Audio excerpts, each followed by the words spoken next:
Students, आज का जो इम्पोर्टेंट न्यूज है उनको हम रीड करेंगे। फर्स्ट न्यूज है आईआईपी इंडेक्स के बारे में।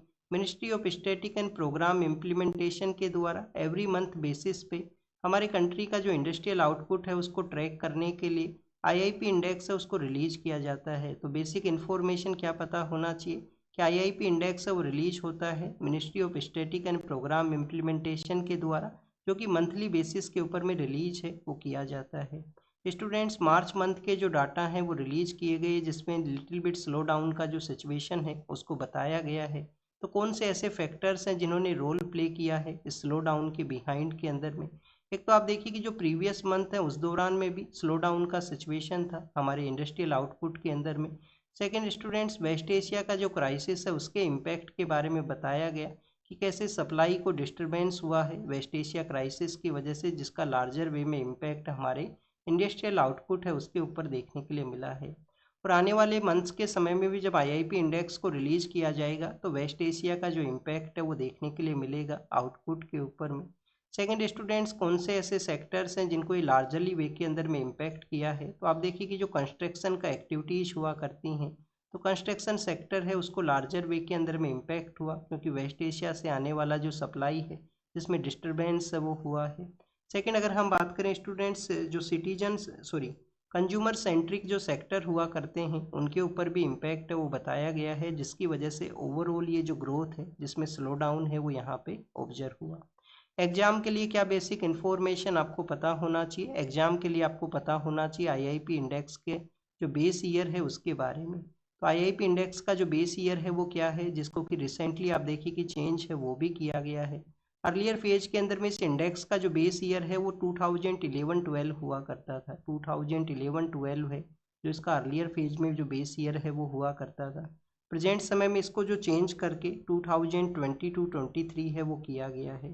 22-23 है वो किया गया है, जिससे कि बेटर वे के अंदर में हमारा जो इंडस्ट्रियल ग्रोथ है उसको ट्रैक है वो किया जा सके। इस वजह से भी आप देखिए कि जो बेस ईयर है उसको यहाँ पे चेंज है वो किया जाता है। जैसे कि हमने कंज्यूमर प्राइस इंडेक्स के बारे में भी रीड किया है, उसका भी जो बेस ईयर है उसको चेंज किया है हमारी गवर्नमेंट के द्वारा, और समय समय का ये प्रैक्टिस है बेस ईयर को चेंज करना। नेक्स्ट स्टूडेंट्स, आपको जानकारी ये होना चाहिए कि आईआईपी इंडेक्स के अंदर में 40% का जो कॉन्स्टिट्यूट किया करते हैं, इस इंडेक्स का जो डाटा आया करता है जिसमें 40% जो कॉन्स्टिट्यूट करते हैं वो 8 कोर इंडस्ट्रीज हुआ करती हैं। हमारे यहाँ पे 8 ऐसा कोर इंडस्ट्री हैं जिनको 40% का वेटेज है वो दिया गया है। तो इन इंडस्ट्रीज को याद करने का तरीका क्या है। 3 इंडस्ट्री तो आप देखिए कि जो सी जो यहाँ पे अल्फ़ाबेट है उससे स्टार्ट हुआ करती हैं। तो सी कौन सा है यहाँ पे, एक तो आप देखिए कि कोल का इंडस्ट्री है, कोल सेक्टर है। कोल के अलावा क्रूड ऑयल है, कोल के अलावा क्रूड ऑयल है जो कि वेस्ट एशिया से आया करता है। और क्रूड ऑयल के अलावा स्टूडेंट सीमेंट है, क्रूड ऑयल के अलावा सीमेंट है। फिर स्टूडेंट्स, स्टील का जो सेक्टर है वो भी यहाँ पे इसका पार्ट हुआ करता है, स्टील है। नेचुरल गैस है, नेचुरल गैस को भी इंक्लूड किया गया है। रिफाइनरी जो प्रोडक्ट्स हैं, जो रिफाइनिंग प्रोसेस के थ्रू जो प्रोडक्ट डेवलप होते हैं, जैसे क्रूड ऑयल इंडिया में आता है तो उसका रिफाइनिंग प्रोसेस इंडिया में काफ़ी लार्जर वे के अंदर में है। तो रिफाइनरी जो प्रोडक्ट्स हैं उनको भी यहाँ पे इंक्लूड किया गया है। और स्टूडेंट्स, इलेक्ट्रिसिटी एंड फर्टिलाइजर्स हैं उनको भी इंक्लूड है वो किया गया है। तो ये 8 कोर इंडस्ट्रीज हैं जिनको कि यहाँ पे 40% का वेटेज है उसको कॉन्स्टिट्यूट है वो किया करते हैं। अब आपके लिए होमवर्क क्या है, होमवर्क आपके लिए ये है कि इनमें से कौन सा ऐसा इंडस्ट्री है जिसको कि सबसे लार्जेस्ट वे के अंदर में वेटेज दिया गया है, और कौन सा ऐसा इंडस्ट्री है जिसको सबसे कम वेटेज है वो दिया गया है। तो क्या सबसे जो लार्जर वेटेज है वो यहाँ पे कोल का है या क्रूड ऑयल का है, या सबसे जो स्मॉलेस्ट वेटेज है वो यहाँ पे क्या फर्टिलाइजर्स का है या इलेक्ट्रिसिटी का है। तो इस तरीके से आपको बताना है कमेंट सेक्शन के अंदर में। इसके रिगार्डिंग में गूगल आप करना, अपने जो नोट्स हैं उनको मेंटेन करना अगर आपको नहीं पता है। हो सकता है यूपीएससी इस तरीके से कोई क्वेश्चन आपसे पूछ ले, और यूपीएससी ना पूछे तो किसी अदर एग्जाम के अंदर में जो सवाल है वो आ सकता है कि किस इंडस्ट्री को सबसे कम वेटेज है कोर सेक्टर के अंदर में, किसको सबसे लार्जर वेटेज है। नेक्स्ट आप देखिए कि वेस्ट बंगाल का जो सेकंड फेज का वोटिंग है उसके रिगार्डिंग में यहाँ पे बताया गया है कि सेकंड फेज का जो वोटिंग है उसको कैरी आउट किया जाएगा। वेस्ट बंगाल का जो सदर्न ईस्टर्न पार्ट के जो डिस्ट्रिक्ट्स हैं वहाँ पे ये जो सेकंड फेज है वो कैरी आउट होगा। एग्जाम के लिए क्या बेसिक इन्फॉर्मेशन आपको पता होना चाहिए। एक तो आप देखिए कि यहाँ पे जो ईवीएम के जो बॉक्सेज हैं उनको शो किया गया है। तो ईवीएम को फर्स्ट टाइम हमारी कंट्री के अंदर में कहाँ पे यूज है वो किया गया था, कब इसको यूज है वो किया गया था। स्टूडेंट्स 1982 के समय में आप देखिए कि कोई भी जो यहाँ पे इलेक्शन प्रोसेस में जो थिंग्स यूज हुआ करती हैं, डायरेक्टली बेसिस के ऊपर में उनका इंडेक्शन है वो नहीं होता है, ट्रायल बेसिस के ऊपर उनको कैरी आउट किया जाता है अलग अलग पार्ट्स के अंदर में। तो 1982 के समय में 1982 जब केरल के वहाँ पे कॉन्स्टिट्यूएंसी है जहाँ पे बाई इलेक्शन होते हैं, तो केरल का वो जो कॉन्स्टिट्यूएंसी है वहाँ पे पहली बार ईवीएम है उसको यूज है वो किया गया था।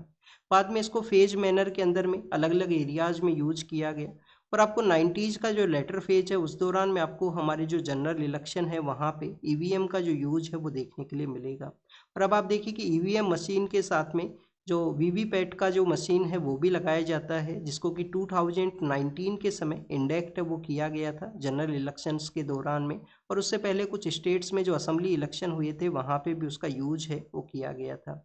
वीवीपैट जो क्या है, वीवीपैट के अंदर में आप देखिए कि किसी भी पर्सन को आप वोट देते हो उसका जो नेम है वो अपीयर होगा वहाँ पे, और उसका जो सिंबल है वो भी अपीयर होगा। तो voters verification paper audit trail है कि आप जिसको वोट दिए हो उसका वेरिफिकेशन आपको ये शो करता है। इलेक्शन काउंटिंग के समय में कुछ रैंडम बूथ हैं जिनको कि इलेक्शन कमीशन है वो चूज करता है, और उसके उस दौरान में उनका जो टोटल नंबर ऑफ वोट्स हैं, जो वीवीपैट के जो जो वहाँ पे स्लिप्स हैं, उनको कैलकुलेट करके एक मैचिंग है वो किया जाता है कि यहाँ पे जो इलेक्शन प्रोसेस है उसका जो ऑथेंटिकेशन है उसको इंश्योर है वो किया जा सके। नेक्स्ट आपको स्टूडेंट साइलेंस पीरियड के बारे में भी पता होना चाहिए। जब भी वोटिंग होता है उसका जो अर्लियर डे हुआ करता है वहाँ पे आप देखिए कि किसी भी तरीके से कैंपेन है वो नहीं रहेगा। सपोज कीजिए आज का जो डेट है वो 29 है, आज का जो डे है उसके दिन वोटिंग होने वाला है, तो जो 28 का जो डे है उस दिन भी किसी तरीके से कैंपेनिंग है वो नहीं रहेगा।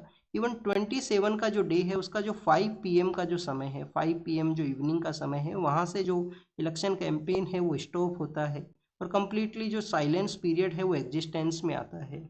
नेक्स्ट अगर हम रीड करें स्टूडेंट्स ओपेक के बारे में है, organization of petroleum export countries, United Arab Emirates के द्वारा कहा गया कि ओपेक से विड्रोवल है उसको कैरी आउट करेंगे। प्रेजेंट समय में आप देखिए कि ओपेक के जो मेंबर्स का जो संख्या है वो कितना है, प्रेजेंट समय में मेंबर्स का संख्या है 12।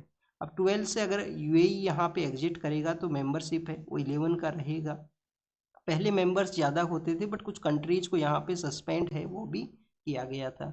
ओपेक है क्या बेसिकली ये स्टूडेंट्स, 1960s के समय में जो पेट्रोलियम एक्सपोर्ट कंट्रीज हैं जो पेट्रोलियम का लार्जर वे के अंदर में आप देखिए कि प्रोडक्शन किया करते हैं, उन्होंने एक मीटिंग को कैरी आउट किया था 1960s के समय में। एक मीटिंग है उन्होंने कैरी आउट किया था जिसको कि हम बगदाद कॉन्फ्रेंस के नाम से जानते हैं। इराक नाम का जो कंट्री है उसका वो कैपिटल है बगदाद जो है। तो बगदाद के अंदर में कॉन्फ्रेंस हुआ, 5 कंट्रीज उस जो कॉन्फ्रेंस है उसके अंदर में पार्टिसिपेट किए थे जिन्होंने ओपेक है उसको सेटअप किया था। ये जो 5 कंट्री हैं वो कौन से हैं इनको आप याद रख सकते हो। एक तो आप देखिए कि ईरान है, ईरान भी इसका पार्ट है। सेकंड स्टूडेंट्स इराक है, ईरान है, इराक है, सऊदी है, सऊदी है, कुवैत है, कुवैत नाम का जो कंट्री है वो भी इसका पार्ट है, और स्टूडेंट्स वेनेजुएला है और वेनेजुएला है। तो इस तरीके से ये टोटल 5 कंट्रीज हैं जिन्होंने इसको सेटअप किया। प्रेजेंट समय में अगर हम इसके मेंबरशिप के बारे में देखें तो इसका जो मेंबरशिप है वो काफ़ी सारे कंट्रीज को दिया गया है। मैक्सिमम जो कंट्री हैं वो आपको मिडिल ईस्ट का जो एरिया है हमारी कंट्री के पर्सपेक्टिव से जो वेस्ट एशिया है वहाँ के कंट्री हैं, और नॉर्दर्न पार्ट ऑफ अफ्रीका के जो जो कुछ कंट्रीज हैं वो इसके पार्ट हुआ करते हैं। आप देखिए कि काफ़ी बार हम ऑयल के रिगार्डिंग में रसिया को रीड करते हैं, रसिया जो है वो ओपेक का जो पार्ट नहीं है, बट एक ओपेक का जो एक्सटेंशन प्रोग्राम स्टार्ट किया गया था 2016 के समय में जिसको कि हम ओपेक प्लस के नाम से जानते हैं। तो ओपेक प्लस के अंदर में रसिया है वो उसका पार्ट आया करता है, बट अगर हम बात करें ओपेक के मेंबरशिप में तो उसका पार्ट नहीं है। हेडक्वार्टर है वो कहाँ है इस ऑर्गेनाइजेशन का, तो इसका जो हेडक्वार्टर है वो वियना के वहाँ पे है। अब आपको याद क्या रखना है, याद ये रखना है कि वियना का जो ऑस्ट्रिया नाम का जो कंट्री है जहाँ पे वियना है, तो आप देखिए कि जो ऑस्ट्रिया है वो इसका मेंबर है वो नहीं है, ऑस्ट्रिया को इसका मेंबरशिप नहीं मिला है। और इसका जो हेडक्वार्टर है एक न्यूट्रल कंट्री के वहाँ पे है, जो न्यूट्रल कंट्री है ऑस्ट्रिया वहाँ पे इसका हेडक्वार्टर है। नेक्स्ट अगर हम रीड करें स्टूडेंट्स, जो सऊदी जो यूनाइटेड अरब अमीरात है उन्होंने एग्जिट है वो क्यों किया है इस ऑर्गेनाइजेशन से। एग्जिट इस वजह से किया गया, एक तो आप देखिए कि सऊदी के साथ में उनके रिलेशंस हैं वो बेटर नहीं है, जैसे कि यमन के रिगार्डिंग में जो क्राइसिस है कि यमन के वहाँ पे जो सदर्न जो टेरिटोरियल काउंसिल का जो एरिया था, जिसको कि यूनाइटेड अरब अमीरात का फोर्सेज है उन्होंने अटैक कर दिया था, वहाँ पे आप देखिए कि कुछ यमन के अंदर में कुछ ऐसे एरियाज हैं जिनको वेस्ट एशियन ये जो पावर्स हैं वो कैप्चर करते हैं, और लार्जर जो यमन का एरिया है जिसपे होती रेबल ग्रुप्स का जो जो प्रेजेंस है। तो आप देखिए उन एरियाज़ का जो पावर कैप्चर है उसके रिगार्डिंग में जो डिस्प्यूट था सऊदी एंड यूनाइटेड अरब अमीरात का, तो एक तो वो डिस्प्यूट वहाँ पे था। सेकंड आप देखिए कि ईरान नाम का जो कंट्री है जो कि फाउंडिंग मेंबर है यहाँ पे ओपेक का, उन्होंने भी अभी रिसेंटली यूएई के ऊपर अटैक है वो किया है, तो उसकी वजह से भी इनके द्वारा विड्रोवल किया गया। और एक कोटा सिस्टम हुआ करता है इसके प्रोडक्शन के रिगार्डिंग में। कोटा सिस्टम क्या है कि कुछ कंट्रीज हैं उनका प्रोडक्शन का कोटा है वो रखा गया है कि आपके द्वारा इतना ही जो क्रूड ऑयल है उसको प्रोड्यूस करना है। तो इस कोटा से भी आप देखिए कि यूनाइटेड अरब अमीरात है उन्होंने अपने कंसर्न्स को रेज किया है कि हमारा जो पोटेंशियल है वो लार्जर यहाँ पे जो क्रूड ऑयल है उसको प्रोड्यूस करने का है, उसको यहाँ पे निकालने का है। बट आप देखिए कि जिस तरीके से कोटा सिस्टम के ऊपर में उनके ऊपर रेस्ट्रिक्शंस हैं, और सऊदी का इसमें डोमिनेशन है, सऊदी लार्जर वे के अंदर में जो प्रोड्यूस है वो किया करता है। तो इसी वजह से यहाँ पे यूएई के द्वारा एग्जिट है वो किया गया। यूपीएससी क्वेश्चन ये कोटा सिस्टम से भी पूछ सकता है, क्या इसके कंट्रीज़ के ऊपर में कोई रेस्ट्रिक्शन है क्या ऑयल का, यहाँ पे जो एक्सप्लोरेशन है ऑयल का जो प्रोडक्शन है उसके रिगार्डिंग में। यस स्टूडेंट्स, रेस्ट्रिक्शंस ये कोटा सिस्टम है वो इम्पोज करता है। यूएस के जो प्रेसिडेंट हैं वो अनहैप्पी हैं ईरान का जो प्रपोजल है उसके रिगार्डिंग में, तो उसको यहाँ पे बताया गया। ईरान के जो मिनिस्टर हैं जो कि रसिया के लिए, ओमान के लिए, और आप देखिए कि उन्होंने एससीओ के कंट्रीज़ को भी अपना जो डिफेंसिव जो टैक्टिक है उसको शेयर करने के लिए कहा है कि एससीओ के कंट्रीज़ के साथ में वो शेयर करेंगे कैसे यूएस की फोर्सेज को उन्होंने स्टॉप किया है उस एरिया के अंदर में, उस टैक्टिक के बारे में। एग्जाम के लिए तो ज़्यादा कुछ इंपॉर्टेंट नहीं है। स्टेट ऑफ हॉर्मुज को हम मल्टीपल टाइम्स वो रीड कर चुके हैं कि स्टेट ऑफ हॉर्मुज है जो पर्शियन गल्फ को गल्फ ऑफ ओमान या अरेबियन सी है उसके साथ में कनेक्ट है वो करता है। अब स्टूडेंट्स यहाँ पे यूएस के द्वारा जिस तरीके से ब्लॉकेज किया गया है ईरान को, तो ईरान ने यहाँ पे क्या मेंशन किया है कि ईरान का जो ट्रेड है वो आप देखिए कि जो यूएस के ब्लॉकेज एरिया है उन्हीं के थ्रू कैरी आउट है वो नहीं होता है। ईरान के द्वारा जो ट्रेड है वो नॉर्दर्न पार्ट के थ्रू भी किया जाता है। नॉर्दर्न पार्ट के अंदर में आप देखिए कि कैस्पियन सी है ईरान के वहाँ पे, और कैस्पियन सी के थ्रू जो सेंट्रल एशियन कंट्रीज हैं, सेंट्रल एशियन कंट्रीज को अपना जो सप्लाई है वो किया करता है। इसके अलावा इन्होंने जो अपना वेस्टर्न फ्रंट है, वेस्टर्न एरिया है, वहाँ से भी सप्लाई के बारे में मेंशन है वो किया है कि सिर्फ उन्हीं एरिया से जो अपना एक्सपोर्ट नहीं करता जहाँ पे यूएस ने ब्लॉकेज किया है, अदर पार्ट से अपना एक्सपोर्ट ईरान जो है वो कैरी आउट करता है। कौन कौन सा वाटर बॉडी है जिसके साथ में ईरान अपना एरिया शेयर करता है? नॉर्दर्न पार्ट के अंदर में कैस्पियन सी है, वेस्टर्न पार्ट के अंदर में जो पर्शियन गल्फ है, और स्टूडेंट्स गल्फ ऑफ ओमान का भी एरिया है जहाँ पे अपना जो जो जो जो एरिया है वो शेयर करता है ईरान वहाँ पे। नेक्स्ट अगर हम रीड करें स्टूडेंट्स, आर्टिफिशियल इंटेलिजेंस का जो डाटा सेंटर प्रोजेक्ट है उसके बारे में है। गूगल के द्वारा आप देखिए कि आंध्र प्रदेश के वहाँ पे वाइजैक के नियर बाई एरियाज़ में एक जो डाटा सेंटर है उसको डेवलप किया गया है। लार्जर वे के अंदर में ये डाटा सेंटर है वो डेवलप हुआ है गूगल का वहाँ पे, जिसका जो कैपेसिटी है 1 गीगावाट। आप देखिए कि इसका जो हाइपर स्केल के ऊपर में इसका जो कैपेसिटी है वो बताया गया है 1 गीगावाट। हाइपर स्केल के ऊपर में इसका जो कैपेसिटी बताया गया है। नेक्स्ट अगर हम बात करें स्टूडेंट्स, इसका बेनिफिट है वो क्या होगा कि ये जो रीजन है वो बेसिकली आप देखिए कि टेक्नोलॉजिकल पर्सपेक्टिव से इमर्ज होगा। लार्ज स्केल के ऊपर में जो डाटा स्टोरेज का जो प्रोसेस है वो वहाँ पे कैरी आउट किया जाएगा। सब सी केबल्स का जो सिस्टम है उससे भी ये कनेक्ट हो सकता है, तो अदर कंट्रीज़ के साथ में इसका जो डिजिटल वे में जो कनेक्टिविटी है उसको ये बूस्ट करेगा। तो ये बेसिक इन्फॉर्मेशन है डाटा सेंटर के कुछ पॉजिटिव्स के बारे में। डाटा सेंटर आप देखिए कि वाइजैक के वहाँ पे सेटअप हुआ है और इन्वेस्टमेंट भी इसके थ्रू आया है वहाँ पे। नेक्स्ट अगर हम बात करें स्टूडेंट्स, वर्कर्स के यूनियन के बारे में है। आप देखिए कि हमारा मॉडर्न इंडियन हिस्ट्री में हम रीड करते हैं वर्किंग क्लास मूवमेंट के बारे में, तो उसी तरीके से एक यहाँ पे जो प्रेजेंट समय में जो जो वर्कर्स का एक मूवमेंट है वो हुआ था नोएडा के वहाँ पे। और हमारा वर्कर्स का एक यूनियन हुआ करती है जिसको कि हम जाना करते हैं centre of Indian trade union, centre of Indian trade union, जिन्होंने आईएलओ के वहाँ पे पिटीशन फाइल किया है। आईएलओ जो कि आप देखिए कि इंडिया इसका फाउंडिंग मेंबर है, 1919 के समय में ये सेटअप हुआ था आईएलओ जो है इंटरनेशनल लेबर ऑर्गेनाइजेशन, और इसके काफ़ी सारे कन्वेंशन हैं जिनको कि इंडिया ने लेबर पर्सपेक्टिव से रेटिफाई है वो किया है। स्टूडेंट्स आईएलओ के वहाँ पे पिटीशन फाइल किए हैं कि वर्कर्स के जो राइट हैं उनका सप्रेशन हुआ है, centre for Indian trade union के द्वारा। एग्जाम के लिए आपको क्या पता होना चाहिए? एक तो आपको all India trade union Congress के बारे में पता होना चाहिए। All India trade union Congress जो कि 1920s के समय में सेटअप हुआ था।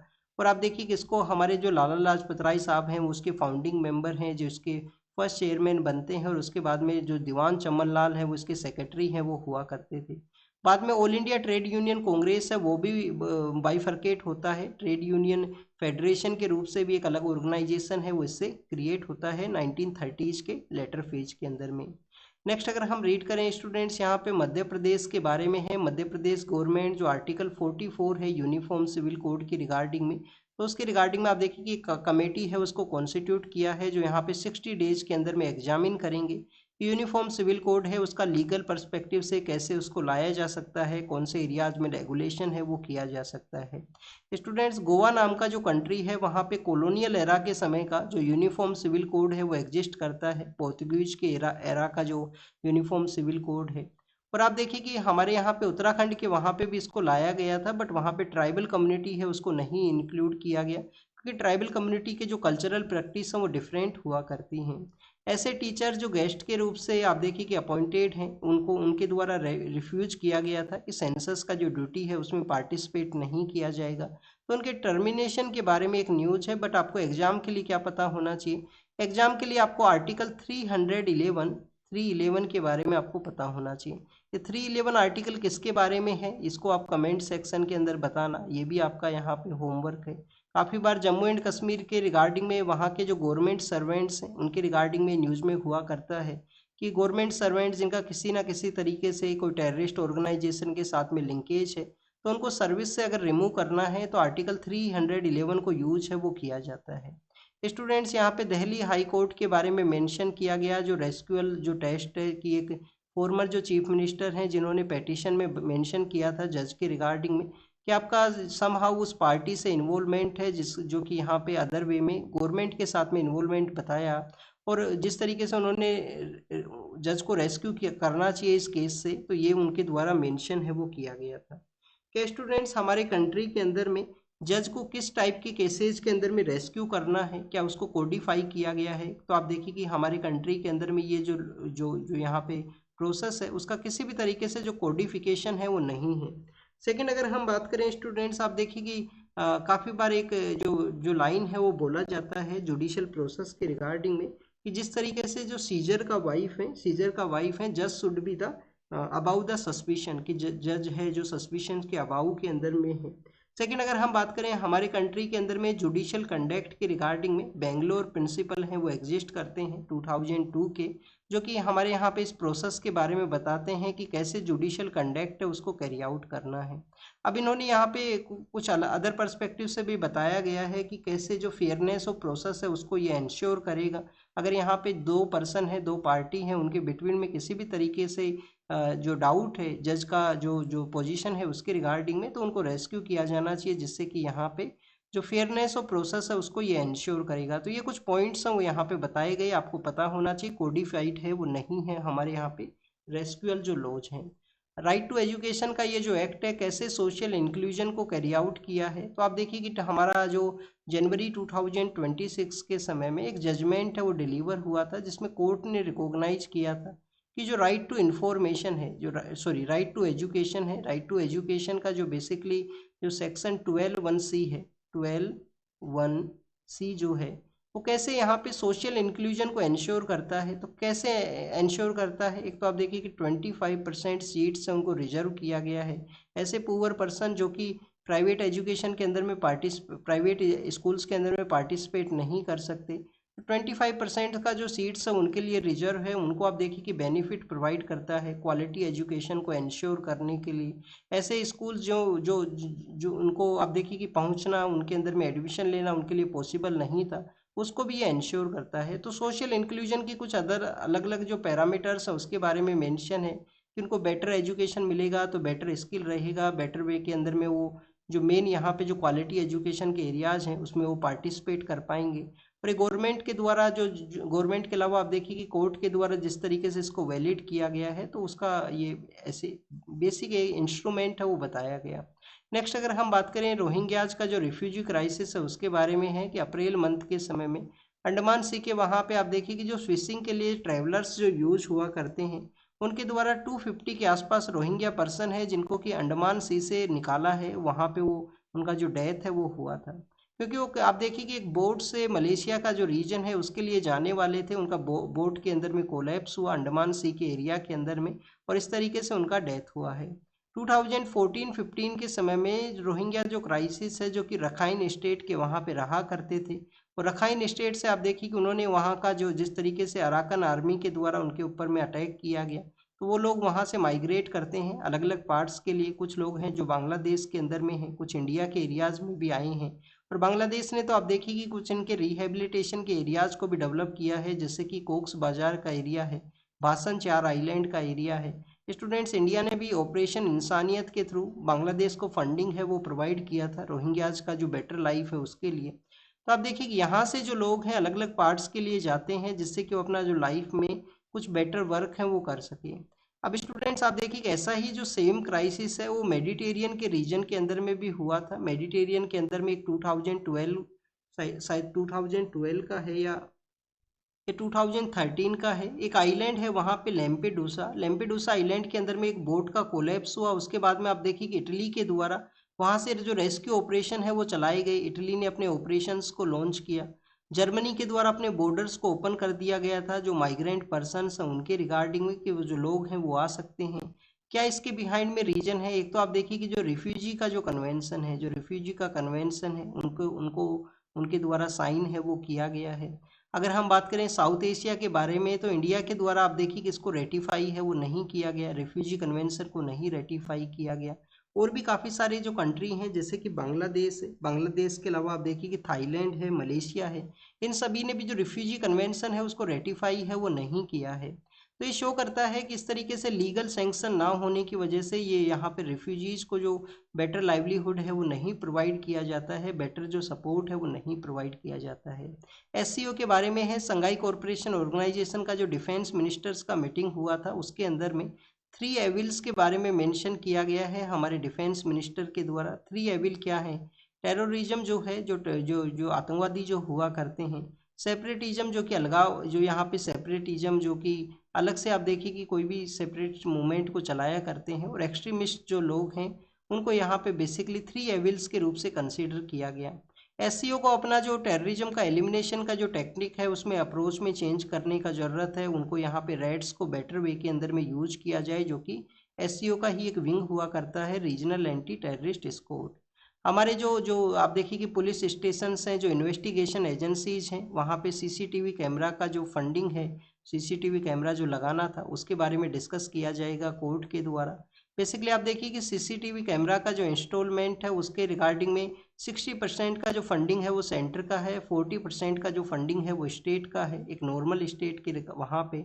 और आप देखिए कि हिली स्टेट है तो वहाँ पे 90-10 का जो फंडिंग पैटर्न है वो एग्जिस्ट करता है। ये क्यों लगाने हैं? एक तो आप देखिए कि कस्टडी के अंदर में जो कस्टोडियल टॉर्चर है उसको रिड्यूस किया जा सके, हमारे जो इंस्टीट्यूशंस हैं वहाँ पे लोग अप्रोच कर सकें, सेंसिटिव वे के अंदर में उनके इश्यूज़ को डील कर सकें ये इंस्टीट्यूशन, और किसी भी तरीके से पुलिस का जो एपैथी है, जो यहाँ पे अनसेंसिटिविटी है वो ना देखने के लिए मिले, तो उसकी वजह से भी इनको इंस्टॉल करने के लिए कहा गया था।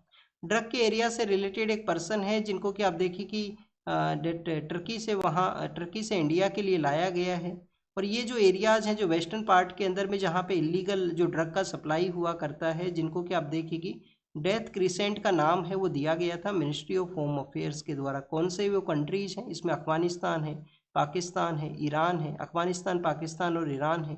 फिर आप देखिए कि वियतनाम, लाओस और कंबोडिया नाम के जो कंट्रीज हैं जो साउथ ईस्ट एशिया के अंदर में हैं, जिनको कि death crescent and death triangle का जो नाम है वो दिया गया था मिनिस्ट्री ऑफ होम अफेयर्स के द्वारा।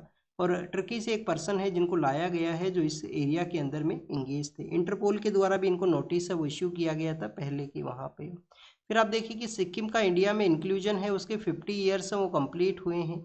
सिक्किम के वहाँ पे चोग्याल डायनेस्टी है वो रूल किया करते थे। फिर सिक्किम के लोगों का डिमांड हुआ कि इंडिया के अंदर में उनको इंक्लूड किया जाए, तो 35 कॉन्स्टिट्यूशन अमेंडमेंट एक्ट के थ्रू 10th शेड्यूल को वहाँ पे लाया गया। 10th शेड्यूल के अलावा आर्टिकल 2A को लाया गया, पर आप देखिए कि सिक्किम को इंक्लूड कर लिया गया एज ए एसोसिएट स्टेट के रूप से। फिर वहाँ के लोगों ने फिर से डिमांड किया कि हमें फुल फ्लेज स्टेटहुड का डिमांड है। तो 36 कॉन्स्टिट्यूशन अमेंडमेंट एक्ट के थ्रू 10 शेड्यूल को आर्टिकल 2A को डिलीट करते हुए सिक्किम को फुल फ्लेज स्टेटस है वो दे दिया गया। बट यहाँ पे एक स्पेशल प्रोटेक्शन भी है। आर्टिकल 371 जो स्पेशल प्रोविजंस हैं किसी भी स्टेट के रिगार्डिंग में, किसी भी एरिया के रिगार्डिंग में, उसका जो क्लोज एफ है वो यहाँ पे सिक्किम के रिगार्डिंग में है कि सिक्किम में जब भी लोकसभा के इलेक्शन होंगे तो जो भी पर्सन इलेक्शन को कंटेस्ट करेगा वो सिक्किम से ही बिलोंग है, वो करना चाहिए। सिक्किम नेचुरल फार्मिंग के लिए काफ़ी ज़्यादा फेमस है। ऑर्गेनिक फार्मिंग के लिए प्रधानमंत्री जो परंपरागत कृषि विकास योजना है, जिसका अल्टीमेट एम है कि हमारे यहाँ पे जो ऑर्गेनिक फार्मिंग है उसको प्रमोट किया जाए। तो सिक्किम के एज मॉडल के रूप से यहाँ पे पीएम के द्वारा एड्रेस किया गया। उनका जो इंक्लूजन में 50 ईयर्स हुए हैं इंडिया के इंक्लूजन में। फिर आप देखिए कि ऐसे जो अकाउंट्स हैं जो डिजिटल फ्रॉड के अंदर में लिंकेज हुआ करते थे उनको यहाँ पे बैन किया गया है। हमारा जो मिनिस्ट्री ऑफ होम अफेयर्स ने बताया गया। हमारा जो लेबर मिनिस्ट्री है उन्होंने एक एडवाइजरी इशू किया है कि रेस्ट टाइमिंग है वो प्रोवाइड किया जाए लेबरर पर्सनस को, और उनके लिए वाटर का अवेलेबिलिटी है वो भी होना चाहिए। क्योंकि आप देखिए कि अभी जो हीट वेव का जो कंडीशन है उसके दौरान में कुछ यहाँ पे जो जो आप देखिए कि जो हेल्थ फैसिलिटीज़ हैं उनको यहाँ पे लिटिल बिट सपोर्ट करने के लिए कहा गया है। नेक्स्ट अगर हम बात करें स्टूडेंट्स एलओसी का जो एरिया है, लाइन ऑफ कंट्रोल का जो एरिया है, तो आप देखिए कि हमारा कुछ एरिया है जो प्रेजेंट समय में पाकिस्तान की कंट्रोल में है। पीओके का जो रीजन है वहाँ पे एक फैमिली बिलोंग करते हैं। अदर पार्ट ऑफ फैमिली हैं जो हमारे पार्ट के वहाँ पे रहा करते हैं। तो वहाँ आप देखिए कि जो किशन गंगा नाम का रिवर है जिसको कि नीलम रिवर के नाम से भी जानते हैं, वहाँ पे एक फ्यूनरल प्रोसेस को कैरी आउट किया गया जिसके अंदर में अदर पार्ट ऑफ फैमिली हैं वो बॉर्डर का जो अलग एरिया है वहाँ पे थे, और आधा जो पार्ट का जो फैमिली है वो हमारे तरफ में थे। तो उसके बारे में यहाँ पे मेंशन है। आप देखिए कि जो पीओके है वो इंडिया का पार्ट आया करता है, प्रेजेंट समय में पाकिस्तान के कंट्रोल के अंदर में है, पाकिस्तान का वहाँ पे कंट्रोल है उस एरिया के अंदर में। नेक्स्ट आप देखिए उड़ीसा के अंदर में भी हीनियस काइंड ऑफ सिचुएशन है वो क्रिएट हुआ है। एक पर्सन है जिनको कि बैंक से कुछ विड्रॉवल करना था, तो उनका जो सिस्टर है उनकी उनका जो डेड बॉडी है जिसको कि उन्होंने आप देखिए कि डेट फ्यूनरल है वो किया था, उसके बाद से उसको निकालते हैं और बैंक के लिए लेके जाते हैं जिससे कि वो कुछ अमाउंट है जिसको वहाँ से जो विड्रॉवल है वो कैरी आउट कर सकें। तो फाइनेंशियल इंस्टीट्यूशन, किसी भी इंस्टीट्यूशन में इस तरीके का जो अनसेंसिटिव सिचुएशन है वो नहीं होना चाहिए। कंप्लीटली एग्जामिन वो कर सकते हैं कि क्या है वहाँ पे स्थिति है। नेक्स्ट आप देखिए स्टूडेंट्स यहाँ पे गैलेक्सी के बारे में मेंशन किया गया है। गैलेक्सी का जो नाम है वो क्या है? गैलेक्सी का नाम है स्टूडेंट्स सैम्ब्रिरो। ब्रीरो इस गैलेक्सी का नाम है। हमारा जो गैलेक्सी है सोलार सिस्टम का उसका नाम क्या है? मिल्की वे गैलेक्सी है। तो अलग अलग अलग गैलेक्सीज हैं वो हुआ करते हैं। इटली के वहाँ पे एक सिटी है पोम्पई, जहाँ पे आप देखिए कि बेसिकली वोल्केनिक इरप्शन हुआ था, तो उसके बारे में ये मेंशन किया गया है। उसका एआई कुछ इमेज है उसको ड्रॉल किया गया है। यूनाइटेड किंगडम के जो पीएम के जो आप देखिए कि जो यहाँ पे एडवाइज़र थे उनका कुछ स्टेटमेंट है अपॉइंटमेंट के बारे में, एग्जाम के लिए नहीं इम्पोर्टेंट है। ब्रिटेन के जो लीडर हैं वो गए हैं यूएस के विजिट के लिए, तो बोथ कंट्रीज़ के रिलेशंस को यहाँ पे बताया गया है वहाँ के लीडर्स के द्वारा। फिर आप देखिए कि मैक्सिको के द्वारा एक पर्सन है जिनको कि अरेस्ट किया गया जो कि क्राइम सिंडिकेट के पार्ट हैं वो हुआ करते थे। क्या स्टूडेंट्स जो युकातन पेनिनसुला है, जो कि आप देखिए कि युकातन चैनल जो कि गल्फ ऑफ मैक्सिको को कनेक्ट करता है अदर वाटर बॉडी के साथ में, तो युकातन आप देखिए कि चैनल जो है युकातन पेनिनसुला है, क्या मैक्सिको के वहाँ पे है? यस स्टूडेंट्स, मैक्सिको के वहाँ पे है। और बांग्लादेश के अंदर में जो रूपपुर पावर प्लांट है, रूपपुर जो न्यूक्लियर पावर प्लांट है वहाँ पे यूरेनियम है उसको लगाया गया है जिससे कि वहाँ पे इस प्लांट को जो कैरी आउट किया जा सके। आप देखिए कि रसिया का जो सपोर्ट है उससे ये कंस्ट्रक्ट हुआ है। इंडिया और रसिया का पार्टनरशिप के थ्रू रूपपुर पावर प्लांट है उसको डेवलप करना था। इंडिया इसको जो टेक्निकल सपोर्ट है वो यहाँ पे प्रोवाइड करेगा। वाटर को एज ए वेपन के रूप से यूज किया गया है गाजा स्ट्रिप के रिगार्डिंग में इजराइल के द्वारा, तो ये यहाँ पे एक रिपोर्ट में बताया गया है। और स्टूडेंट्स इसके अलावा पाकिस्तान और अफगानिस्तान के बॉर्डर एरिया कन्फ्लिक्ट के बारे में है जो मल्टीपल टाइम्स न्यूज में रहा है पिछले कुछ मंथ्स के दौरान में। तो this is all the information related to the today's newspaper. आप इसको रीड कीजिए, रिवाइज कीजिए, जो भी होमवर्क आपको दिया गया है वो कमेंट सेक्शन के अंदर बताना। Thank you students, thank you very much.